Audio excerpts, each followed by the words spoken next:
call this meeting of the Finance, Budget, and Personnel Committee to order on Tuesday, September 6th, slightly after 6 p.m. in the council chambers of City Hall. Item number 2, identify potential conflicts of interest. You have the agenda before you. Does anybody wish to declare or announce anything in terms of potential conflict?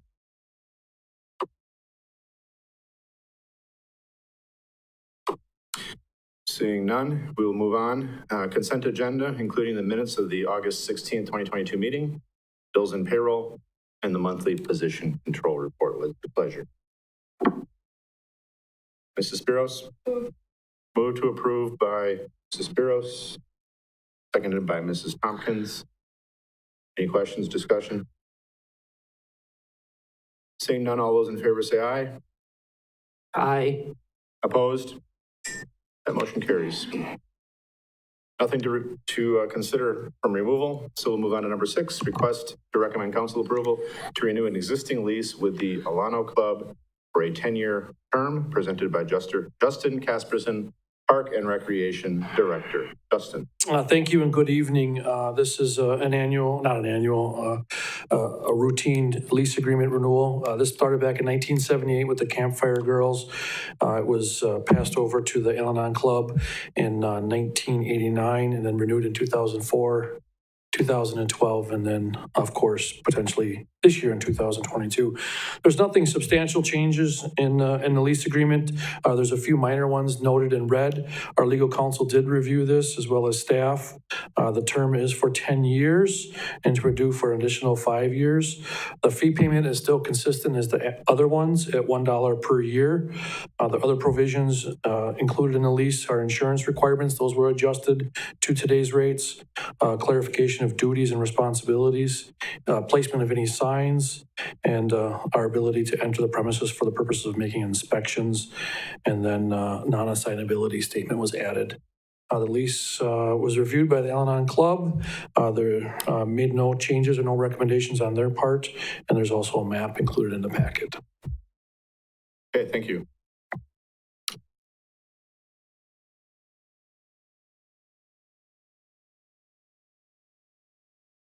Move to approve. I have a motion by Mr. Wagner to approve.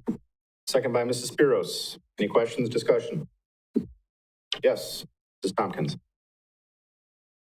I'm just wondering if the $1 a year, is that typical for municipalities? I realize that it's a nonprofit. I'm not sure it's typical because we have a number of agreements with other organizations, like at the community center, where they pay more of a normal, I'll say, competitive rate. So this is customary for some of these groups like this. I think there's some other agreements we have with the Legion that might be similar in nature, where they lease the property from us. But we don't pay utilities, water, sewer. They take care of the property in it and around it. So we don't have much to do with the property itself or the structure. Anything else? Seeing nothing further, all those in favor say aye. Aye. Opposed? That motion carries. Thank you. Number 7, request to recommend council approval to establish pay grade 110 for the position of office assistant in the Parks and Recreation Department as recommended by the city's compensation consultant, presented by Sarah Dressel, Human Resources Director. Sarah. Good evening. So on June 22nd, the Finance, Budget, and Personnel Committee meeting, the committee did authorize staff to submit Parks and Recreation casual clerical 2 job description to McGrath for review on the job analysis and compensation. This was approved via consent agenda by Common Council on June 28th. McGrath has reviewed the information and is recommending that the position move from seasonal clerical to a permanent part-time position and placed in pay grade 110 with a job title change. So at this time, staff is requesting the committee recommend council approve the placement of the position into pay grade 110 with the job title of Parks and Recreation Office Assistant. Okay, thank you.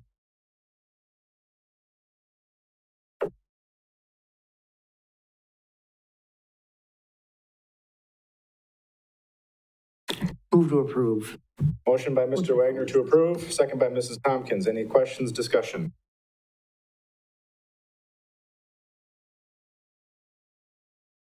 All right, seeing none, all those in favor say aye. Aye. Opposed? That motion carries.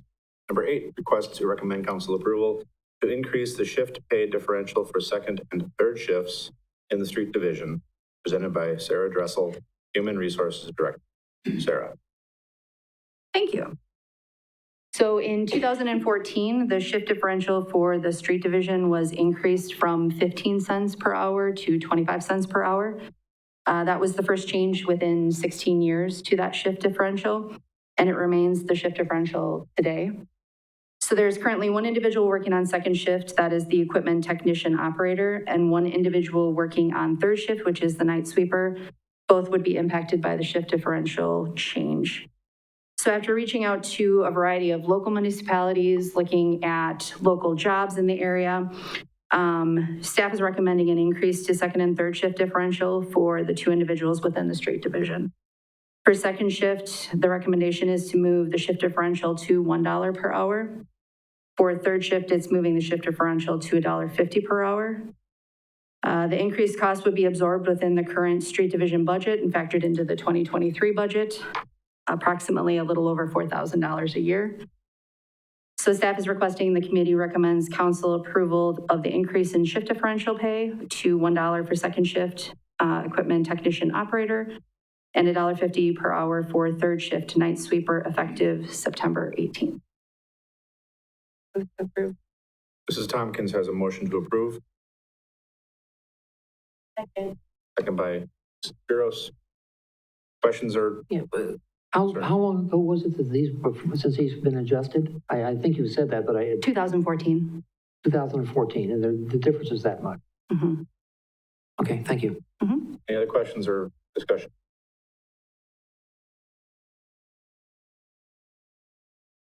Okay, all those in favor say aye.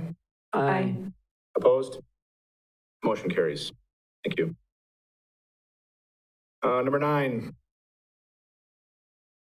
request to recommend council approval of revised policy number 3.960, personal protective equipment, tool replacement, and clothing allowance, presented by Sarah Dressel, Human Resource Director. Sarah. Thank you. So in 2018, the city's personal protective equipment, tool replacement, and clothing allowance policy, which is policy 3.960, was revised for the clothing allowance from $500 to $650 per year. And that was for non-represented police department sworn officers. Ordinance officers' clothing allowance did still remain at $500 per year and still remains that today. After reviewing uniform costs and the 2022 to 2023 year uniform changes with Chief Goering, it is being requested for the ordinance officers to also receive the $650 per year clothing expenses allowance change. Currently, there are 2 ordinance officers within the department. This would be a fiscal cost increase of $300 and would be absorbed by the police department's current budget and then factored into the 2023 budget. Staff is requesting that committee recommends council approval of the increase in reimbursable clothing allowance for the ordinance officers to $650 effective October 1st, 2022.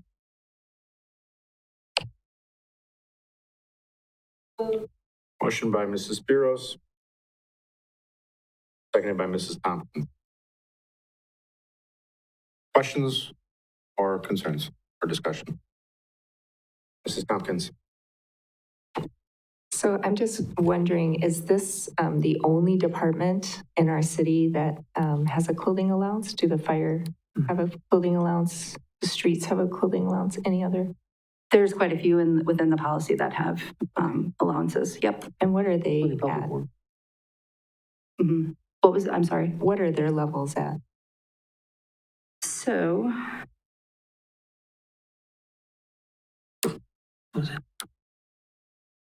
Let's see. Fire is 500. Street division, theirs is $150 per year to be used towards work coats, work pants, coveralls, and gloves. Same for Parks and Recreation employees and assistant park superintendent. Wastewater utility operators and assistant wastewater superintendents is $200 for clothing. We already talked about the police department. Fire is $500 per year. I think that's all I have on here. Anything further, Mrs. Tompkins? Well, I'm just wondering, I realize there's different jobs and things like that. So is there consistency? Like, it seems the fire is 500, and, there might be just different things that people have to buy. Are there different things that, as opposed to fire? I see we have a individual who would like to speak to the committee. Go ahead. I can talk about the street division. They get $200 a year for boots. We buy a pair of boots, one pair of boots, spend $75 on a pair of boots. That's what you spend for the year. $200 or $225, you get reimbursed $200. The whole idea is to buy a whole good quality work boot. They get $150 for pants. We provide them with 2 t-shirts a year, a winter jacket, and all the PPE is furnished through the street division. So there's safety glasses and vests and stuff like that is provided through the street division. So just to clarify that a little bit for Sarah. Chief? Okay, good questions. The ordinance officer's uniform is really no different than the police officer's uniform, with the exception of buying the handgun and handcuffs. All of the belt, it's about $100 per pouch on the belt. They have to keep that in good condition, obviously, so that the equipment's safe and that they look presentable. The vest carriers, we do provide the vest and carriers for the first, when we replace the vest, which is once every 5 years. After that, anything that's ripped or damaged is on the officer's uniform, off the officer's uniform allowance. Winter coats, hats, gloves, boots, all of those equipment needs by policy be in good condition and needs to be replaced. At one time, $500 was enough to do that. Today's cost, it's quite a bit difference. And there's an inequity when you look at what, the officers are on the hook for about the same amount of money. The ordinance officers have the same cost, but are receiving $150 less. So that's why I approached the city in requesting to take another look at this. Any other questions? And Chief? Yeah. So for the fire department, our clothing allowance pretty much covers what I'm wearing right here. Shirt, Nomex pants, which have increased from about $125 probably 10 years ago to over $200 now. We are still required to have Nomex clothing. Non-represented employees get $500 per month. They're represented in contract, get $450 per year, I'm sorry. Also can cover pocket tools, boots, flashlights for the helmets, things like that. So that's what ours cover. Anybody else from any other departments want to speak? Or have we covered it all? All right. Any other questions or discussion? I guess my only question is, will this be prorated since it's only going to be for the final few months of the year, or is this a full extra $150 to spend this year? Probably the full 150 used this year. Yep. Okay, thank you. Any other questions? All right. Seeing none, all those in favor say aye. Aye. Opposed? That motion carries. Thank you, Sarah. Next up, request to review responses received to the request for qualifications, or RFQ, for employment law services presented by Steve Bard, City Administrator. Thank you. This would be a bad night for me to request a clothing allowance since I'm wearing Viking purple. I apologize for that, Tom. Maybe we should have a deal. We'll see who wins this week or something. I do own some green. Okay, enough of that aside. Anyway, back in, I don't know, back earlier in the summer, Councilmember Fisher brought up something he had previously raised, and that is the idea that we look at doing a request for proposals, a request for qualifications from qualified labor law firms. We've used Von Briesen for many, many years, long before I showed up here, not on a contract, but just on an ongoing basis for all the employment law services that we need here at the city.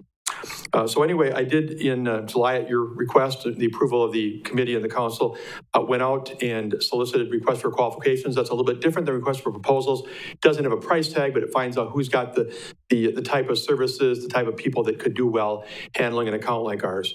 So after going through numerous websites and looking for people that have employment law as a specialty, I did send out requests to quite a few law firms.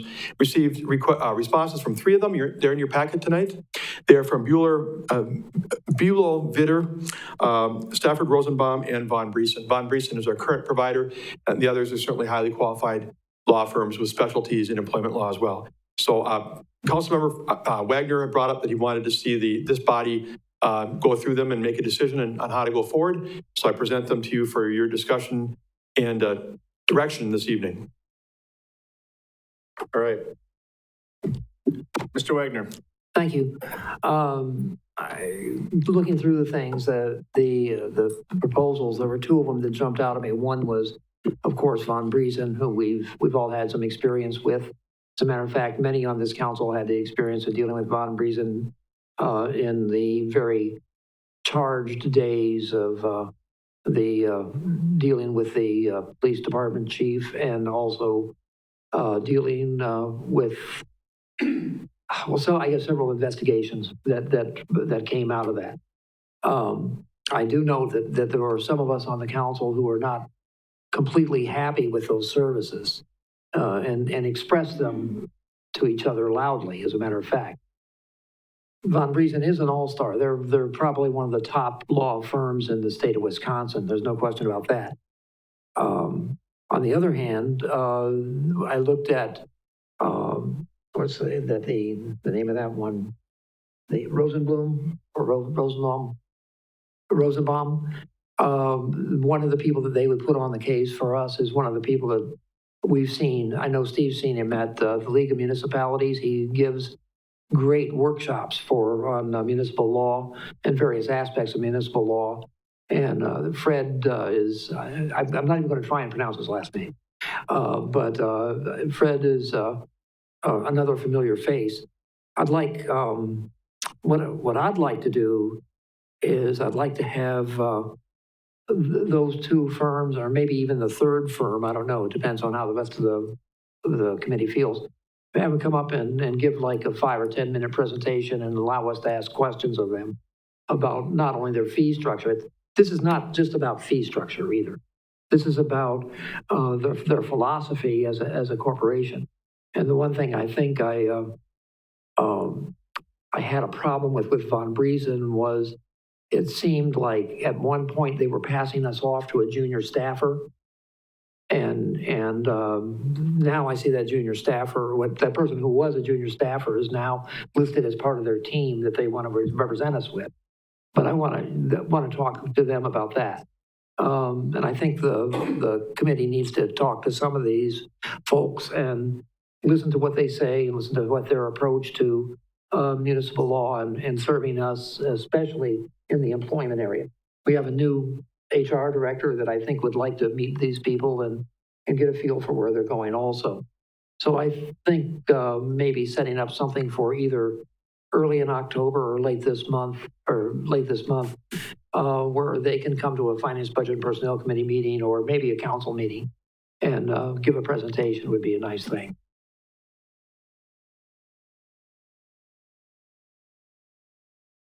It's probably the only thing we'll get free from any one of them.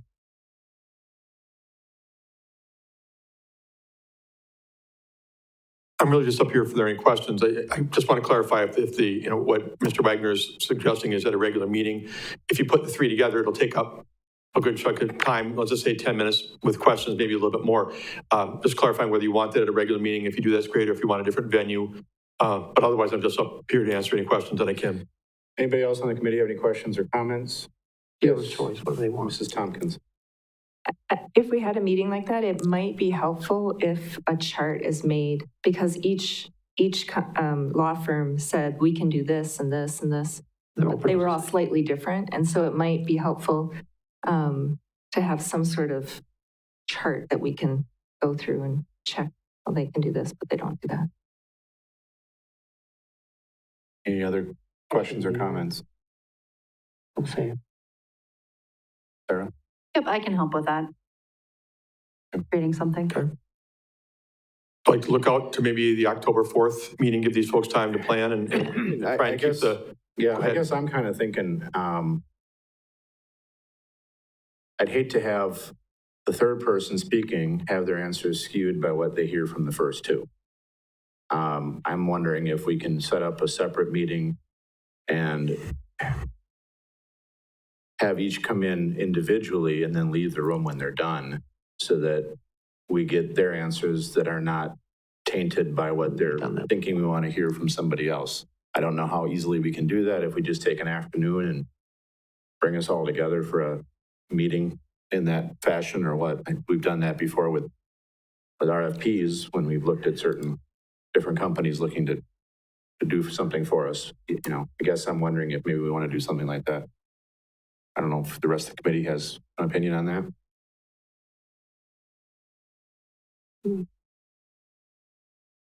Mrs. Tompkins? We don't have to think about closed and open session.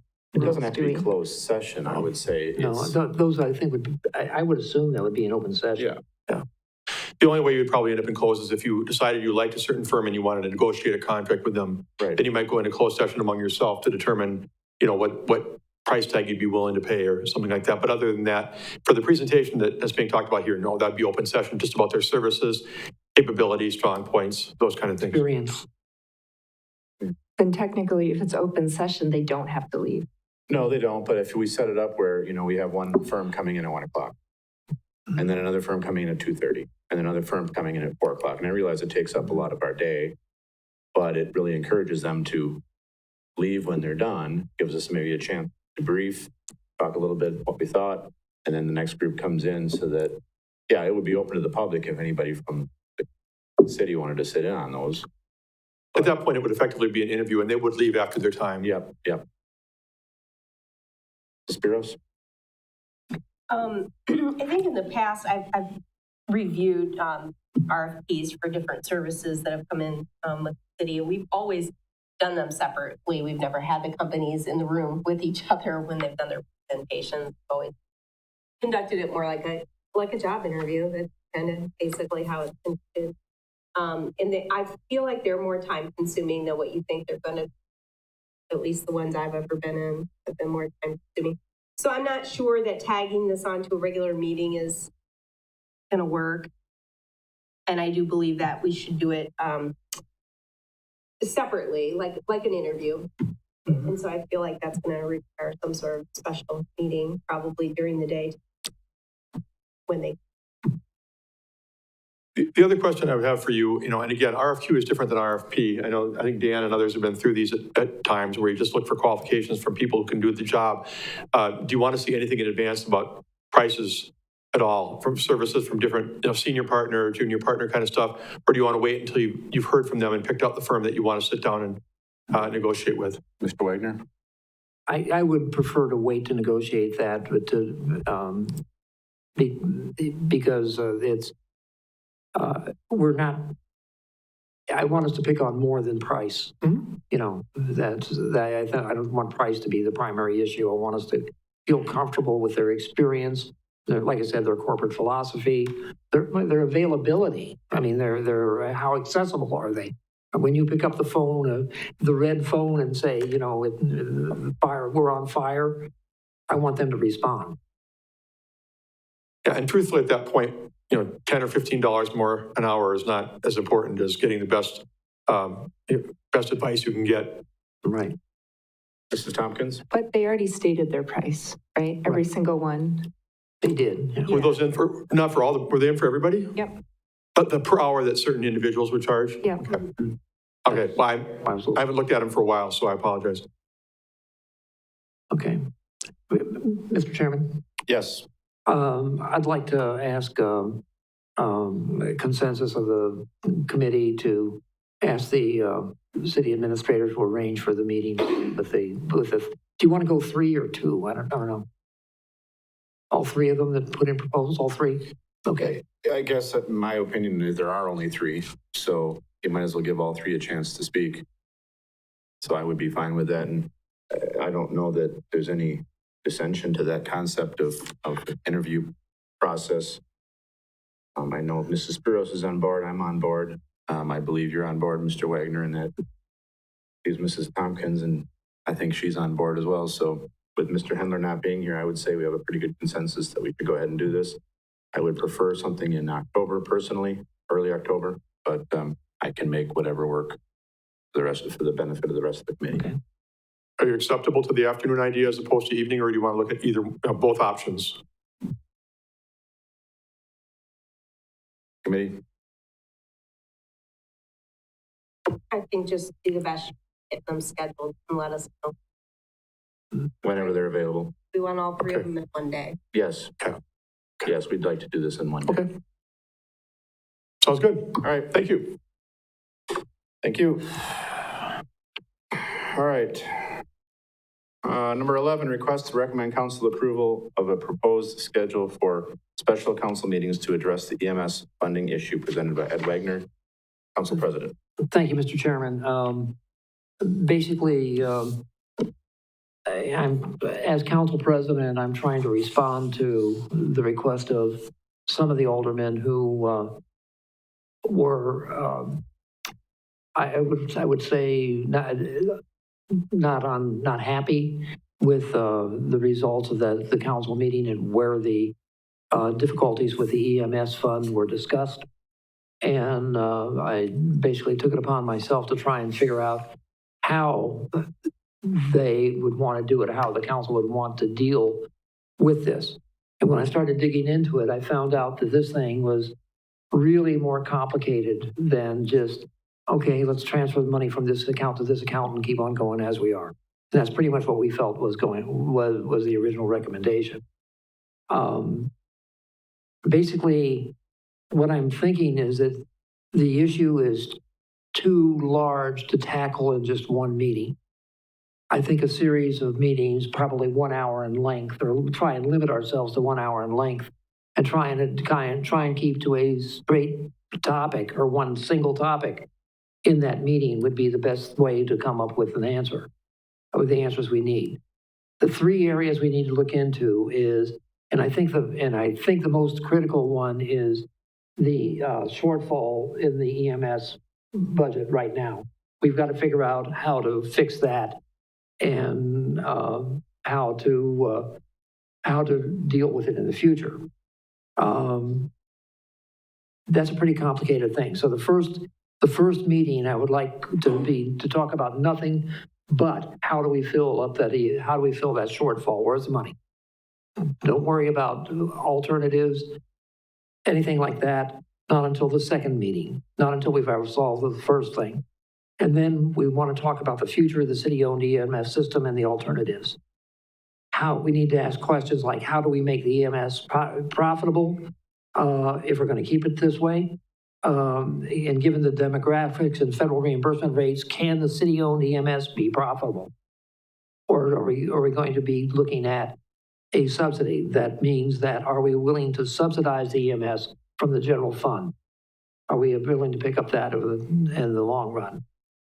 We need to know if there's a workable, cost-effective model for a city-owned EMS thing. There are some regional, I've been told that there are such things as subscription models. I've been told there are such things as, the subsidized models that allow them to operate still independently of the city. We need to look at those things and make a decision about which way we want to go on that. And then we need to talk about something that the special meeting itself generated this, and that was, what does the council expect of the staff and what does the staff expect of the council in terms of providing information and accountability for the actions that have taken place. The only one, that third meeting may or may not need to happen. But if it does happen, it may need to go into closed session. I've talked to Hap about this, and he said if we ever come to a point where we are talking about personalities, or persons or job performance, we may have to go into closed session. But again, I really don't want to do that. The end goal of this whole thing, the end goal is to demonstrate to the public we aren't a bunch of idiots, that the council is capable of dealing with and solving their problems. The other thing is, I checked with the clerk's office, and there's a list of dates down there for a possible first meeting. And that would be Monday, the 12th, Tuesday, the 13th, either as an agenda item on the council meeting or as a standalone meeting, adjourn one and start another. Wednesday, the 14th, Monday, the 19th, or Tuesday, the 20th. And basically, I'd like to ask the city administrator's office to poll the council and see which one of those dates would be the most acceptable for the rest of the council members. Anyway, but that's about all this does. I did list a group of people that I think we need to talk to, that need to appear before the council and answer our questions, because we don't know everything. When I started getting into this, when I started getting into even the Medicare, Medicaid codes to see what we were getting reimbursed and why, when I even got into that mess, I realized how complicated this whole thing was. In addition to that, the format that I want us to do this in is sort of like a hearing, although it's not, I don't want a hearing in the traditional sense of oaths and subpoenas and all that crap.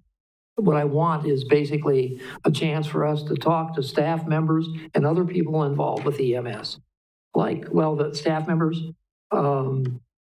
director of finance. Obviously, I'd like her to tell us some of the ins and outs of the bookkeeping and how it works and what her requirements would be for a perfect solution to this. How would she solve it?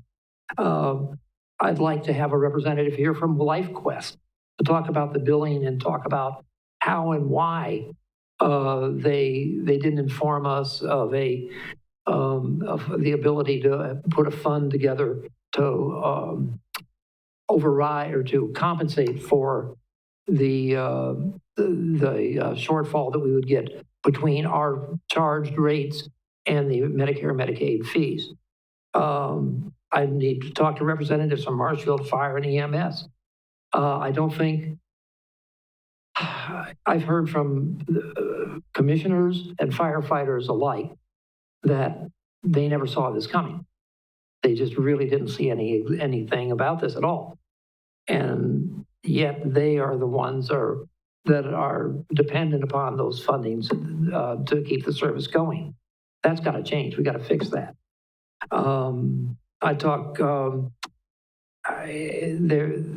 I've got down here that we should talk to one or more persons with the knowledge of operations of private EMS services. But guess what? Those things are starting to disappear. They're starting to disappear because they can't make money off of it. So what's going on is it's falling back on the municipalities to pay for it somehow. And hopefully we'll have an answer to that somehow at the end of our first meeting, maybe.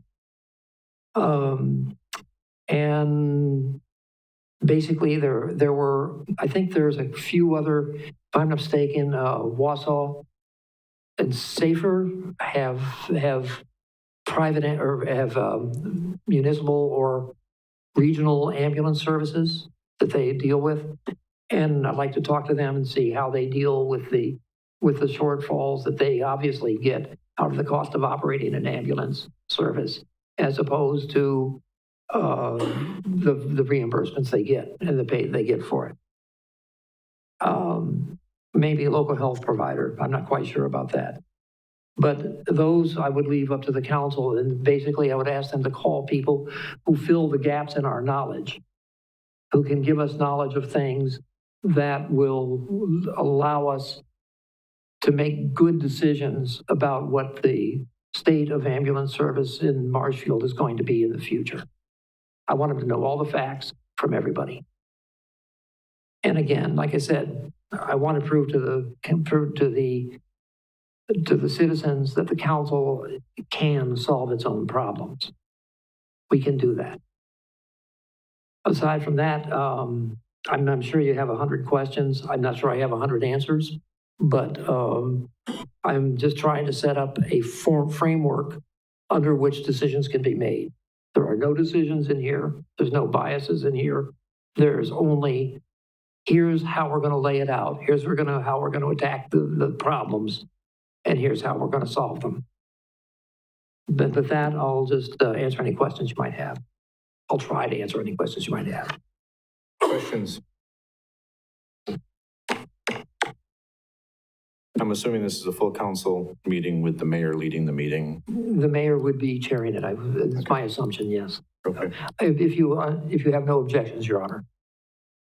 And it would strictly be council. It would not be a combined meeting as we had last time. What? It would not be a combined meeting. It would be strictly council. No. Strictly elected officials, I should say. I can't hear. Could you speak? Strictly elected officials. Yes. Okay.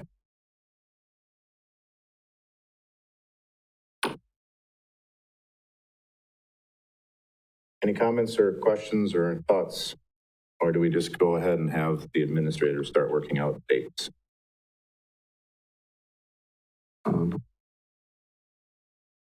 Looks like we're going to start working out dates. Barg? No, not on the fly here, but I just want to encourage, Ed has put some dates out, and you can probably tell a couple of them have other meetings, like on the 19th and 20th at 5:30. We have Board of Public Works on Monday, the 19th, and Finance on the 20th. That would mean that those would be right after those meetings.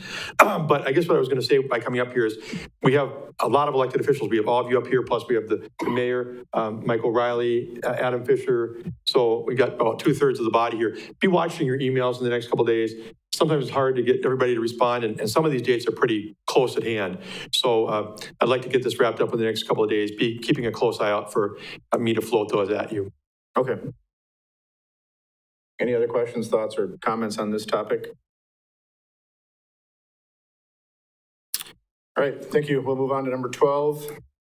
Request to approve moving the committee's second meeting in October up one day to October 17th due to the League of Wisconsin Municipalities Conference presented by Steve Barg, City Administrator.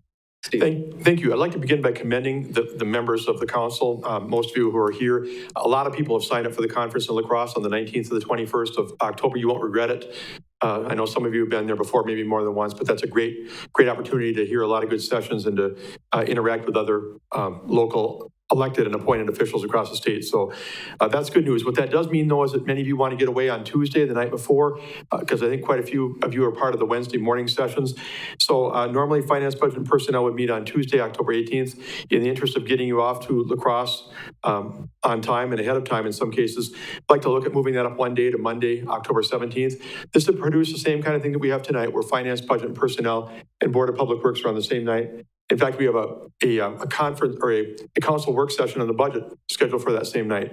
So what I put in your packet would have us meeting fairly lengthy, so there would be food provided on that night, but would be judiciary and license at 5 o'clock. Then I have Board of Public Works at 5:30 and Finance at 6, and that would be dependent upon talking to Dan about who has more on the calendar probably. I know that Finance is sometimes taking the back seat on that one, so we'll work on that one. But after the two committees are over, then at 6:30 or thereabouts, the council budget work session would start. So the main thing for this meeting is whether or not you would authorize having the second Finance, Budget, and Personnel Committee meeting of October moved up one day to Monday, October 17th. I move that we move the meeting to Monday. All right, I have a motion from Mrs. Tompkins to move the meeting on Monday, to Monday. Second by Mr. Wagner. Any questions or discussion? Yes, Mrs. Spiros. We'll be moving the jail meeting also, correct? Oh, I'm sorry. Yeah, that would normally be the 18th too. Good point. Yeah, that would have to be moved as well. I haven't even talked to Jessica about that. But again, the goal of getting as many people off to La Crosse as want to go. So it would all be on Monday. Thank you. Anything else? All those in favor say aye. Aye. Opposed? Motion carries. Suggested items for future agendas.